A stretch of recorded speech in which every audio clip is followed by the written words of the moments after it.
Good afternoon, everybody. Tonight's topic is about law enforcement, gun control in America. All the police and local law enforcement agencies, as law enforcement, control the jurisdictional limits with police authorization of community watch. Okay, the problem is in America, police are getting out of control. Police are becoming more chaotic to life-threatening situations, causing people to become social rebel against each other and become social rebellionic. Social rebellion lead to fatal shootings, like in Baton Rouge. The incident with the 3 officers getting gunned down because it's retaliation from the Anton Sterling death. Okay, what you have to understand about gun control in America is this. The Congress, legislature, and D.C. enforce the laws to punish lawbreakers. But what the problem is, no law is justifiable among us as citizens.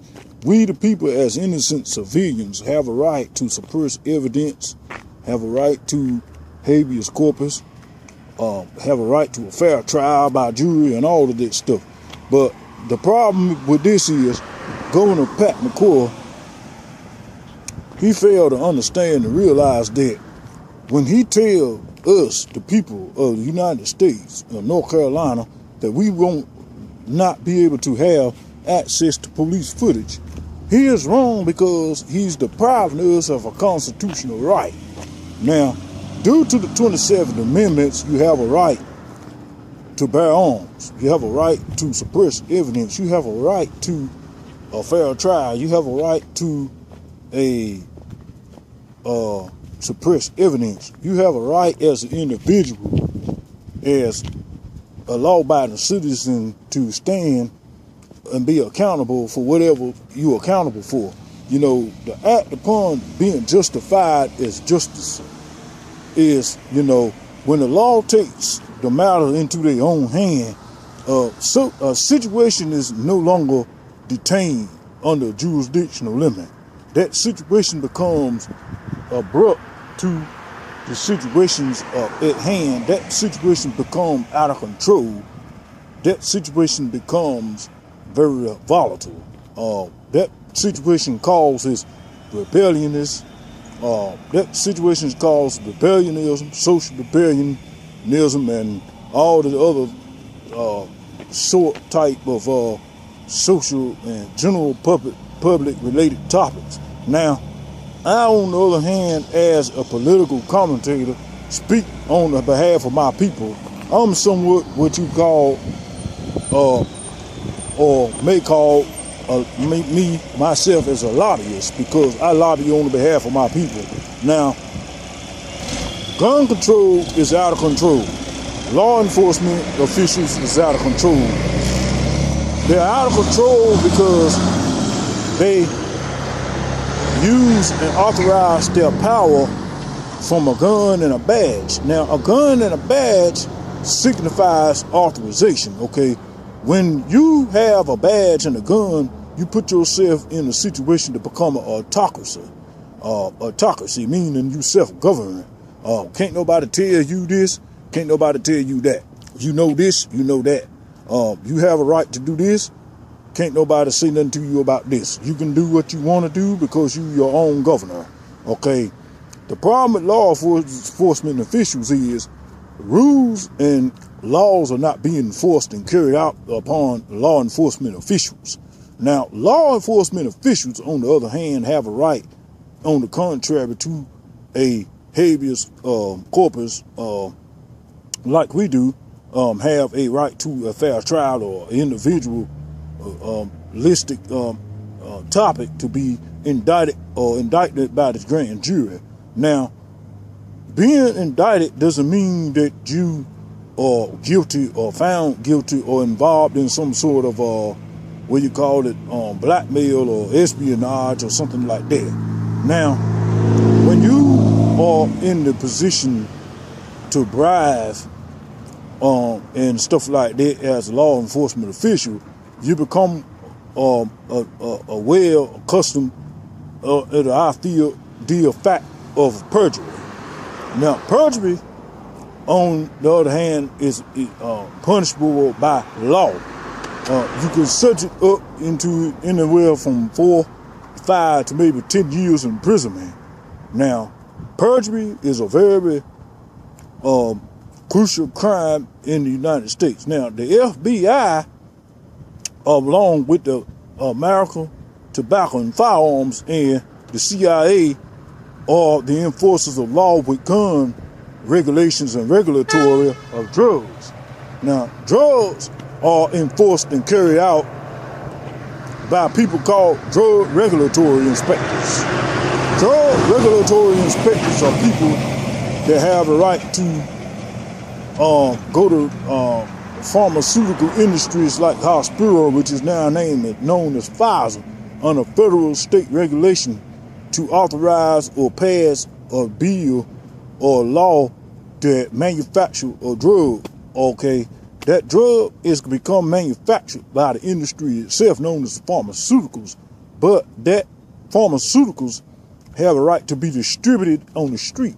Now, the same thing about prescription medication can be prescribed by a doctor, but if it could be put out there on the street to be sold, it's up to the law enforcement officials itself to make the people aware of the circumstances that it's a felony called narcotics. Okay, the prescription of narcotic medication is a crime. Okay, gun control is a crime. Okay, guns are enforced through the law. Okay, to have a permit with a firearm, being a weapon as a firearm to be pertained in the vicinity of an individual or civilian. Okay, license for handgun simply means that you have a right to carry this piece of hardware to protect yourself as a law-abiding citizen. But people abuse the privileges of having a firearm because, like I said before, a law enforcement official exercises a gun as a chain of command. Now, a chain of command is simply this, that you have a gun, you have a badge, you can pretty much dictate somebody that doesn't have a badge or a gun. Okay. But the problem with it is statistically and strategically, it becomes a strategic matter. Now, guns enforced on the streets are put out here and sold to individuals on the street by law enforcement officials. Okay. Now, all that is good and fine, but that becomes bribery and extortion when it's unaware of. Now, guns such as military assault rifles such as SKs, AK-47s, Uzis, those are weapons of mass destruction. Military assault rifles like SKs and stuff like that is not for to be brought in stores. Paramedics going by. There's always danger and alerts in the city, people. I'm across from the Edgecombe Community College where I attend school at the Texas Paradise. They are closed tonight. But getting back to what I'm saying is, military assault rifles, stuff like that are unlawful to have on the streets. Now, if you get caught with them, you subject up to maybe 5 to 10 years imprisonment, depending on what type of gun it is and what kind of charge and what kind of, whether it's meditated or premeditated. Now, on the other hand, an assault rifle or a shotgun is legal to carry by law, is legal, but it's one thing to legalize a weapon of mass destruction than to legalize a weapon that you have to have a license for. Now, a permit for a gun and a shotgun is different. You can have a license for a handgun, but you can't have a license. You don't have to have a license for a shotgun, and a shotgun does more catastrophe and more damage. The term called crowd pleaser. I'll give you an example of that. A 12-gauge shotgun in a defense mechanism of protection. A person or persons have a confrontation with 2 or 3 individuals. The person with the shotgun could be a 12-gauge or a semi-automatic or something like that. That 12-gauge can be shot from a distance, which it has a double-off buck, meaning it's buckshots, they spread. A shotgun can injure 3 people at the time the assailant is shooting 3 people. He might accidentally shoot 12 people if he's shooting at 3, because the bullets are so powerful and the pellets inside of them are doubled-off bucks called beads. They spread and cause more catastrophe. They call it a crowd pleaser. Gun control in America, people, is very essential. It's very important to minimize gun control, because if you minimize the gun control, you minimize the killing of homicidal activities. If you don't minimize homicidal activities, you're gonna just keep on ending up with multiple shootings, fatal shootings, armed robberies. Armed robbery carry anywhere from 7 to 8 years, depending on the situation. Carjacking is just as worse. You walk up to a person at a stoplight, you pull out a pistol, you shoot that person. He may suffer force, blood shot trauma to the head. You may get charged with attempted murder or first-degree murder or whatever the charge, depending on the judge or the capital or wherever you live in. People, we have to pray. Law enforcement and gun control in America. People, I'm going to follow up with you.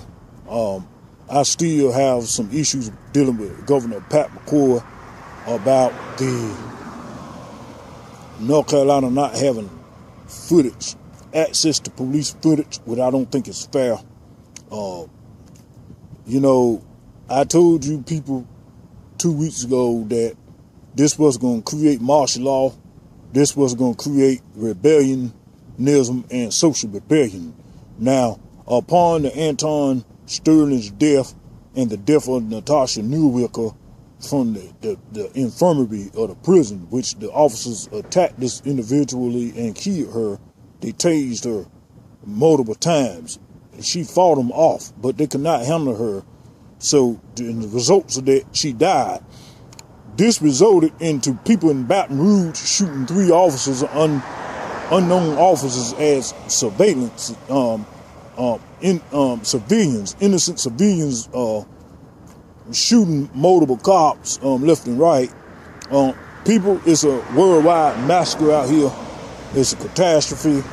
Satan is busy. The adversary is among us. We have to pray, people. We have to pray.